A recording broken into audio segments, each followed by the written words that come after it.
एक दफा का जिक्र है। एक गांव था जो सर्दियों में बर्फ से ढक जाता था। हर तरफ सफेद चादर बिछी होती और ठंडी हवा आहिस्ता आहिस्ता चलती थी। उसी गांव में एक नन्ही चिड़िया रहती थी जिसका नाम चिन्नू था।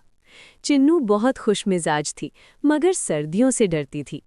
ओह, ये सर्दी तो बहुत सख्त है, वो कांपते हुए कहती। एक दिन जोरदार बर्फबारी शुरू हो गई। दरख्तों की शाखें सफ़ेद हो गईं और ज़मीन बिल्कुल ठंडी हो गई। चिन्नू के पास ना कोई गर्म घोंसला था और ना ही खाने के लिए कुछ। चिन्नू उड़ती उड़ती एक छोटे से घर के पास पहुंची। उस घर की खिड़की से गर्म रोशनी बाहर आ रही थी। अंदर एक नन्हा लड़का अली अपनी दादी के साथ बैठा था। अली ने खिड़की के पास कांपती हुई चिन्नू को देखा। दादी, ये चिड़िया बहुत सर्दी में है, अली ने कहा। दादी मुस्कुराईं। अगर हम इसकी मदद करें तो अल्लाह हमसे खुश होगा। अली ने फौरन खिड़की के पास लकड़ी का एक छोटा सा डब्बा रखा, उसमें नर्म कपड़ा डाला और थोड़े दाने रख दिए।